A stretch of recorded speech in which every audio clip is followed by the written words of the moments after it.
3장 강해입니다. 오늘은 요단강을 건너가는 이스라엘 백성들의 이야기를 함께 나누도록 하겠습니다. 3장 7절 말씀 함께 합독합니다. 여호와께서 여호수아에게 이르시되 내가 오늘부터 시작하여 너를 온 이스라엘의 목전에서 크게 하여 내가 모세와 함께 있었던 것 같이 너와 함께 있는 것을 그들이 알게 하리라. 아멘. 모세가 120세의 일기로 하나님의 부름을 받게 됩니다. 그를 이어서 모세의 시종을 하던 여호수아가 지도자가 됩니다.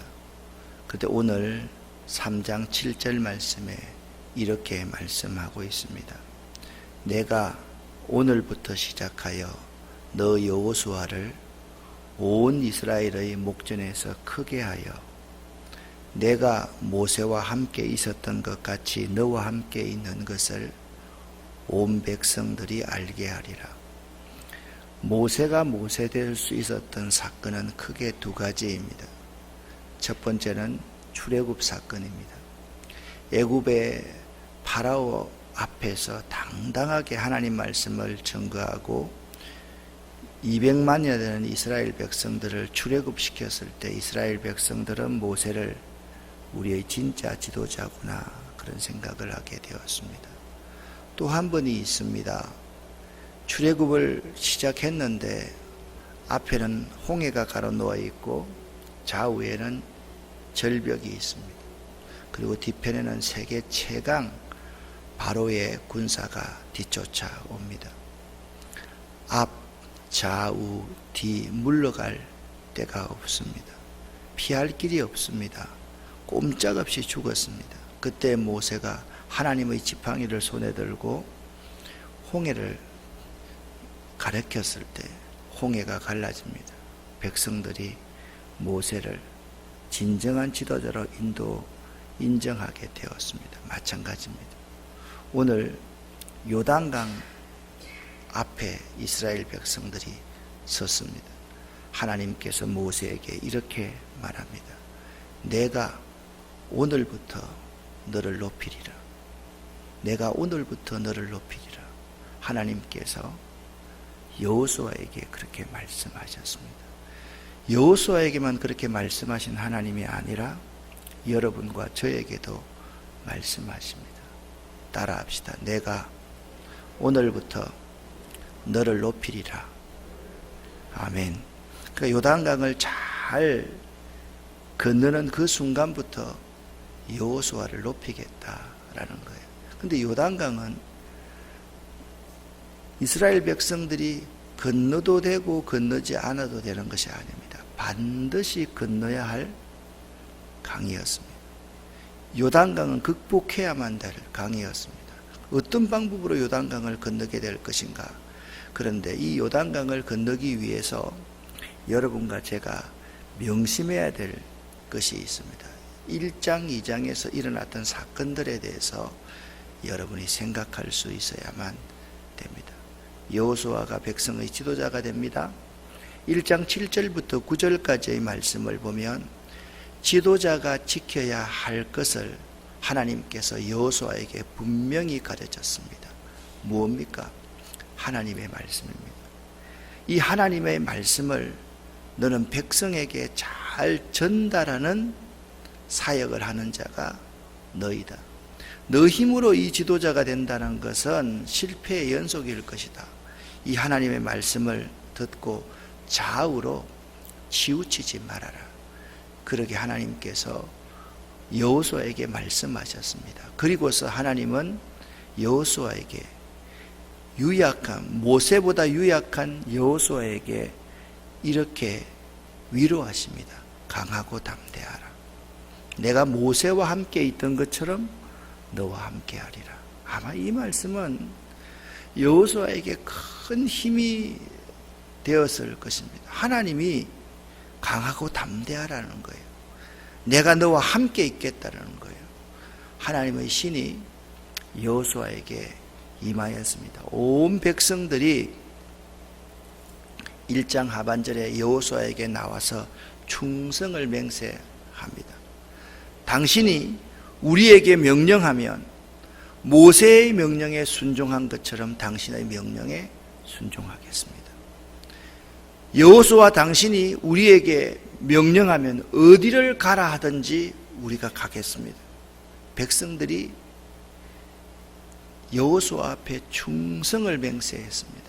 여호수아가 명령합니다. 2장입니다. 가나안 땅을 정탐하라. 그리고 가나안 땅의 최요충지인 여리고를 정탐하고 돌아오라. 2명의 정탐꾼을 가나안 땅에 보내었습니다. 이 2명의 정탐꾼은 신실한 자들이었습니다. 이 2명의 정탐꾼이 가나안 땅에 들어가자마자 첩자가 왔다는 것이 여리고 왕에게 보고가 되고 이 2명을 체포하라는 체포 명령이 내립니다. 이 2 정탐꾼은 이제 잡혀서 죽을 수밖에 없었습니다. 그런데 그 여리고 땅에 기생 라합이라는 여인이 살고 있었습니다. 이 여인이 여호와께서 요단강 동편에서 행하셨던 놀라운 일들을 들었습니다. 믿음은 들음에서 나고 들음은 그리스도의 말씀으로 말미암지 않습니까? 이 여인에게 믿음이 생겼습니다. 어떤 믿음이 생겼습니까? 하나님이 약속한 것처럼 이 가나안 땅을 이스라엘 백성에게 이미 주셨다라는 사실을 이 여인이 깨닫게 됩니다. 이 여인은 목숨을 무릅쓰고 이 2 정탐꾼을 옥상 위에 숨겨줍니다. 그리고 당당하게 이 2 정탐꾼에게 요구를 합니다. 당신들이 이 땅을 점령할 때에 나와 우리 가족들을 살려주세요. 구원시켜주세요. 그렇게 말을 하고 이 라합이 제일 2장 마지막 장면에 어떤 행동을 합니까? 창문에 붉은 줄을 매달았습니다. 창문에 뭘 매달았다고요? 붉은 줄을 매달았다. 여러분과 제 인생에 붉은 줄을 매달을 수 있는 믿음이 있기를 예수 이름으로 간절히 축원합니다. 붉은 줄은 구원을 상징합니다. 라합이 살 수 있었던 비결입니다. 마태복음 1장 말씀을 보십시오. 이 라합이 붉은 줄을 매달음으로 말미암아 예수 그리스도의 조상의 반열에 들어갑니다. 여러분, 어떻게 기생을 하던 라합이 예수 그리스도의 조상이 됩니까? 하나님의 은혜 아닙니까? 믿음으로 말미암은 구원 아닙니까? 붉은 줄인 보혈이 있어야지 구원받는다는 예표 아닙니까? 이러한 예표가 여호수아에서는 많이 나타나 있습니다. 어떤 예표가 여호수아에서 나타나 있습니까? 기생 라합의 위대한 믿음, 이 믿음으로 말미암아 구원받았다는 사실을 우리에게 잘 예표해 주는 것이 여호수아다라는 사실을 여러분이 알아야만 합니다. 이제 하나님의 약속을 붙들어야지 젖과 꿀이 흐르는 가나안 땅을 점령할 수가 있습니다. 여호수아의 기록 목적은 2가지입니다. 정복 그리고 분배입니다. 여호수아서는 1장부터 24장까지 구성이 되어 있는데 1장부터 12장까지는 정복에 대한 이야기를 하고 있습니다. 13장부터 22장까지는 분배에 대한 이야기를 하고 있습니다. 그리고 23장, 24장은 고별사를 말씀하고 있습니다. 여러분이 섬길 신을 선택하십시오. 나와 내 집은 오직 여호와만 섬기겠습니다. 그것이 유명한 여호수아 24장의 여호수아의 설교 가운데 고별사입니다. 여호수아서의 내용은 사실 13장부터 22장까지는 분배의 원칙에 대해서만 말씀하고 있습니다. 1장부터 12장까지만 이해하면 여호수아 전체가 다 이해가 됩니다. 모든 사건이 1장부터 12장까지 구성되어져 있습니다. 오늘은 3장 이야기입니다. 요단을 건너야만 했습니다. 그런데 요단을 건너기 위해서 준비를 해야 됩니다. 어떤 준비를 합니까? 세 가지의 준비를 하였습니다. 3절 말씀을 보면 이렇게 말씀하고 있습니다. 여호수아가 백성에게 명령합니다. 출발 시도는 이것입니다. 출발할 때 여러분들이 여호와의 언약궤가 떠나는 것을 보거든 그 언약궤의 뒤를 따르십시오. 여러분, 언약궤 안에는 뭐가 들어있습니까? 십계명 돌비가 들어있습니다. 만나가 들어있습니다. 아론의 쌍난 지팡이가 들어있습니다. 이 언약궤, 정극궤, 법궤는요, 하나님의 임재의 상징입니다. 하나님이 이 백성 가운데 살아 계신다, 그것의 상징입니다. 그러니까 제사장들이 하나님 여호와의 언약궤를 메고 출발하는 것을 보거든 따라가라는 겁니다. 전쟁은, 정복은, 승리는 하나님을 잘 따라갈 때 주어지는 것입니다. 두 번째, 준비를 하라. 너희는 자신을 성결하게 하라. 우리 자신들을, 그들 자신들을 성결케 하는 것이 큰 무기입니다. 그리스도인의 가장 큰 무기가 무엇인지 아십니까? 거룩함과 성결함에 있습니다. 세상과 분리되는 분리에 있습니다. 세상 사람들과 차원이 다름에 있습니다. 세상 사람들은 세상의 사고방식으로 살아가지만 우리는 믿음으로 살아간다. 말씀으로 살아간다. 성령 안에서 살아간다. 그것이 세상 사람과 차별되는 우리의 거룩입니다. 구약 성경에서 하나님께서 말씀하셨습니다. 내가 거룩하니 너희도 거룩하라, 그렇게 말씀하셨습니다. 두 번째 준비는 너희 자신을 성결케 하라는 것입니다. 세 번째, 제사장들에게 명령합니다. 너희가 언약궤를 메고 백성들 앞을 건너라. 제사장들이 절대로 뒤에 가서는 안 됩니다. 중간에 가서도 안 됩니다. 우리가 앞서서 건너가야만 한다. 베드로전서 2장 말씀에 여러분과 저를 누구라 그랬습니까? 왕같은 제사장들이라고 말씀했습니다. 우리가 이런 생각을 할 때가 있습니다. 목사님 앞서가면 따라가지 뭐. 여러분, 그런 것이 아닙니다. 여러분 한 사람 한 사람들이 제사장이 되어야만 합니다. 여러분들이 언약궤를 메고 하나님의 살아계심을 증거하는 자가 되어서 앞서갈 때 우둔한 백성들이 따라온다는 사실을 알아야만 합니다. 이 새벽재단을 쌓는 새벽재단 1부와 2부 재단을 쌓는 여러분과 제가 항상 먼저 언약궤를 메고 앞서가면, 1년 365일 앞서가면 여기에서 놀라운 역사가 일어납니다. 그런데 우리는 때로 제사장이면서도 앞서가려고 하지 않습니다. 베드로처럼 멀찍이 주님을 따라가려고 합니다. 멀찍이 따라가면 성공할 수가 없습니다. 여러분, 이런 일화 잘 알지 않습니까?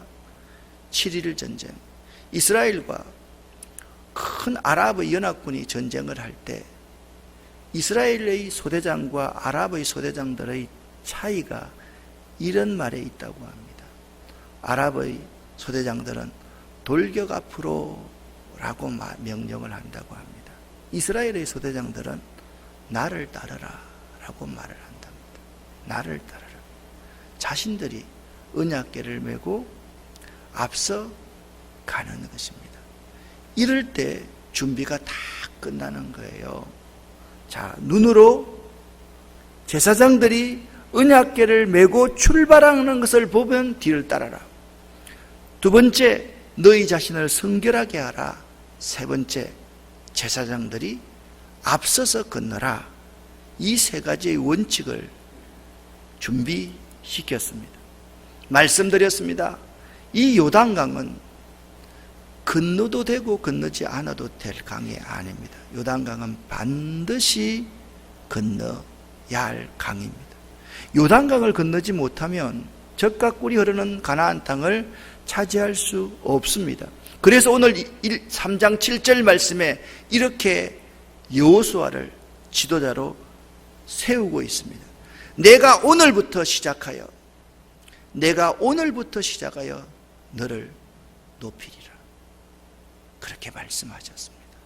여러분과 제가 아마 시기가 참 맞게 말씀 사경회를 하는데 오늘 이 말씀을 주시니까 참 신기하다라는 생각을 합니다.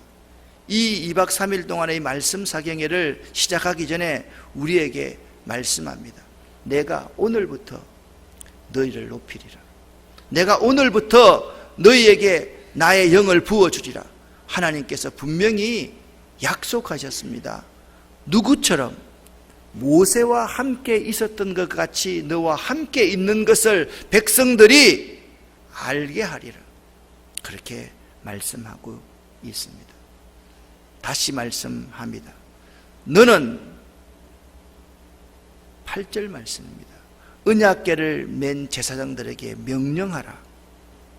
요단강에 들어서게 하라. 그렇게 말씀하고 있습니다. 드디어 언약궤를 맨 제사장들이 요단을 먼저 건너갑니다. 그때 하나님은 여호수아와 이스라엘 백성들에게 자신을 이름 부리라고 가르치고 있습니다. 온 땅의 주인이다. 하나님은 온 땅의 주인이십니다. 여러분 믿으십니까?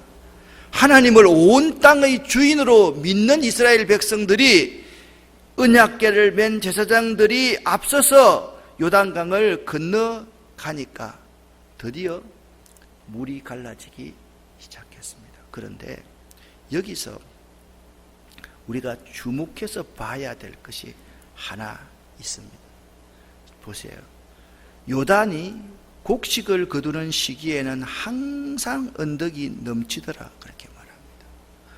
왜 하필 요단강 물이 좀 말랐을 때 이스라엘 백성을 건너게 하지 않고 요단강 물이 그렇게 최고로 넘쳤을 때 그때 이스라엘 백성들을 건너게 하셨을까? 이것이 매우 중요합니다. 만약 요단강 물이 발목에 찰 정도에서 건너게 하셨다면 그들은 하나님이 건너게 하셨다라고 믿겠습니까? 믿지 않겠습니까? 믿지 않았을 것입니다. 하나님이 하신 일이기 때문에, 하나님이 하실 일이기 때문에, 여러분 하나님이 하실 일이기 때문에 우리가 어떤 일을 시작하고 성취할 때 가장 내가 할 수 없는 그 시기에 그 일을 하나님께서 우리에게 시작하신다는 거예요. 이 사실을 알아야만 합니다. 여러분과 제가 할 수 없는 시기에 왜 이렇게 피곤한지 모르겠어요. 좀 쉬어야 되겠어요. 그럴 때 하나님이 요단을 건너라 하십니다. 일이 많습니다. 처리해야 될 일이 너무 많습니다. 왜 이렇게 어떤 사람은 그럽니다. 꼭 목사님 사경에만 하면 감사가 있고 사경에만 하면 출장이 있는지 모르겠어요. 그런 말들을 사람들이 자주 합니다. 그럴 때 요단강을 건너라고 말씀하십니다. 자, 오늘 보십시오. 15절 하반절 말씀에 이렇게 말씀하고 있습니다. 제가 읽어볼게요. 여호와의 궤를 맨 자들이 요단의 이름에 미르며 궤를 맨 제사장들의 발에 물이 잠기자마자. 우리 찬송에 이런 찬송이 있습니까? 찰싹거리는 작은 파도 보고 마음이 졸여서 못 가네. 여러분 우리가요 밖에서 찰싹거리는 파도만 보면요 마음 졸여서 요단강 갈라지는 것을 볼 수가 없습니다. 여러분과 제가 여호와의 궤를 메고 준비할 때 세 번째, 우리 제사장들이 여호와의 궤를 메고 앞서서 가라 그랬습니다. 앞서서 가서 우리의 발이 물에 잠길 때에 요단강이 열리는 역사가 있다. 그렇게 말씀하고 있습니다. 자, 오늘 드디어 요단강이 열렸습니다. 17절 말씀을 함께 읽어보겠습니다. 여호와의 언약궤를 맨 제사장들은 요단 가운데 마른 땅에 굳게 섰고 그 모든 백성이 요단을 건너기를 마칠 때까지 모든 이스라엘은 그 마른 땅으로 건너갔더라. 아멘. 2장에서 참 인상 깊었던 한 문장이 있습니다. 기생 라합이 그 창문에 붉은 줄을 매니라. 3장에서 가장 인상 깊은 말씀이 3장 마지막 절 17절입니다. 이스라엘은 그 마른 땅으로 건너갔더라. 이스라엘은 마른 땅으로 건너갔더라. 그런데 그 전에 어떤 사실이 있습니까? 제사장들은 요단 가운데 마른 땅에 굳게 섰고, 그러니까 여러분 이렇게 생각해야 돼요. 자, 요단강을 건넙니다. 제사장들이 쓱 통과해가지고 먼저 저 강가에 서 있는 것이 아닙니다.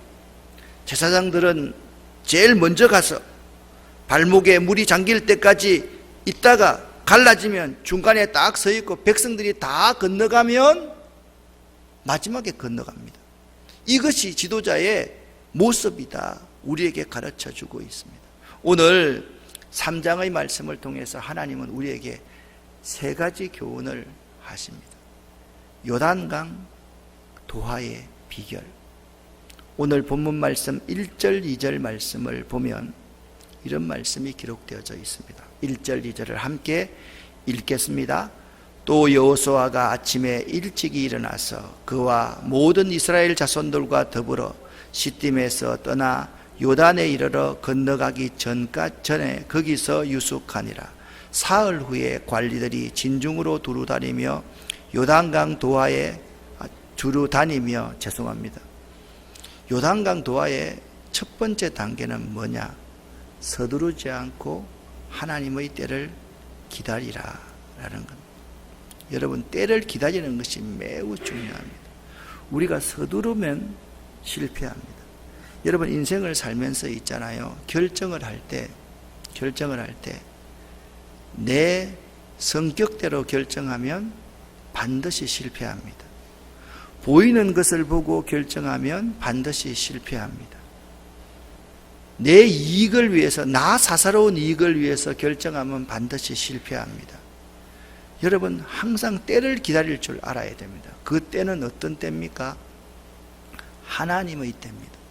하나님이 때를 주시면 우리는 그 때를 붙잡으면 되는 것이지, 내가 때를 만들려고 하면, 내가 시기를 자꾸 앞당기려고 하면 그것은 실패라는 것을 알아야 됩니다. 여러분, 보름날에 꼬두밥 해 드셔보셨습니까? 여러분, 밥을 할 때 자꾸, 옛날에는 쌀밥이 참 그리우니까 자꾸 뚜껑 열다가 정말 서른 밥 먹어본 적 많이 있을 것입니다. 기다릴 줄 알아야만 됩니다. 산 위에 올라가면 있잖아요. 그냥 기다릴 수가 없습니다. 이렇게 뚜껑을 덮어놓고 뚜껑 위에 또 뭐 하나 얹어놔야 됩니까? 예? 무거운 돌 하나 얹어놔야 됩니다. 그리고 기다릴 줄 알아야 됩니다. 우리가 가나안이라는 그 대업을 성취하기 위해서 첫 번째, 하나님의 때를 기다릴 줄 알아야 된다. 두 번째, 요단강 도하의 비결입니다. 너희 자신을 성결케 하라. 성결한 삶을 살아야만 합니다. 자, 5절 말씀을 같이 읽어보겠습니다. 너희는 자신을 성결하게 하라. 여호와께서 내일 너희 가운데에 기이한 일들을 행하시리라. 아멘. 우리가 할 수 있는 일은 성결하게 하는 겁니다. 행하시는 분은 누굽니까? 하나님이십니다. 우리에게 거룩함과 성결함이 무기라고 말씀드렸습니다. 가장 강력한 무기입니다. 우리가 하나님을 받아들일 준비만 하면 하나님께서 일을 하신다. 그것이 두 번째 요단강 도하의 비결입니다. 세 번째입니다. 언약궤를 메고 강으로 들어서야만 합니다. 믿음으로 나아가야만 합니다. 요단강 도하의 세 번째 단계는 믿음으로 나아가는 것입니다. 자, 세 가지 여러분 꼭 기억하십시오. 첫 번째, 때를 기다리라. 두 번째, 성결한 삶을 살아라. 하나님이 이루신다. 세 번째, 믿음으로 나아가라. 여러분, 우리가 사업을 새롭게 시작해도 마찬가지입니다. 인생의 새로운 일을 시작하는데도 반드시 이 세 가지 원리를 명심하셔야만 됩니다. 서두르면 안 됩니다. 하나님보다 앞서가면 안 됩니다. 말씀보다 앞서고 성령보다 앞서면 안 됩니다. 될 것 같지만 그것은 실패입니다. 첫 번째, 뭐라고요? 때를 기다리라.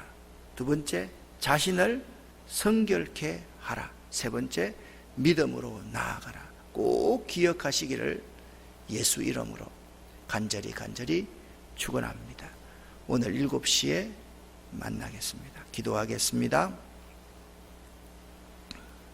하나님 아버지 감사합니다. 우리에게 적과 꿀이 흐르는 가나안 땅을 하나님이 이미 주셨습니다. 우리에게 하나님께서 네가 밟는 땅을 다 너희에게 주리라 약속했습니다. 약속을 붙들고 나아갑니다. 이제 반드시 건너야 할 요단을 건너기를 원합니다. 하나님의 때를 기다릴 수 있는 사흘간을 우리에게 허락하여 주시옵소서. 성결한 삶, 거룩한 삶 살 수 있도록 도와 주시옵소서. 하나님, 우리 가운데 기이한 일들을 행하여 주시옵소서. 하나님, 믿음으로 나아가기를 원합니다. 언약궤를 메고 믿음으로 우리의 발을 그 강물에 잠기게 하기를 원합니다. 도와 주시옵소서. 예수의 보혈을 저희들과 저희들의 삶에 덮어주시고 저희 자녀들에게 예수의 보혈을 덮어주시고 그리고 우리의 사업과 우리의 꿈과 계획 위에 예수의 보혈을 덮어주시옵소서. 살아계신 아버지 하나님, 이 아름다운 교우들 가운데서 아픈 분들이 많이 있습니다. 하나님, 저들에게 찾아가셔서 저들을 고쳐 주시옵소서. 저들에게 강하고 담대하라, 내가 모세와 함께 있던 것처럼 너희와 함께 하리라. 하나님, 그들을 격려하고 위로하여 주시옵소서. 성령 하나님, 그들을 찾아가 주시옵소서. 마음이 아픈 분들, 그들을 위로하여 주시옵소서. 오늘 이제 강사 목사님 오십니다.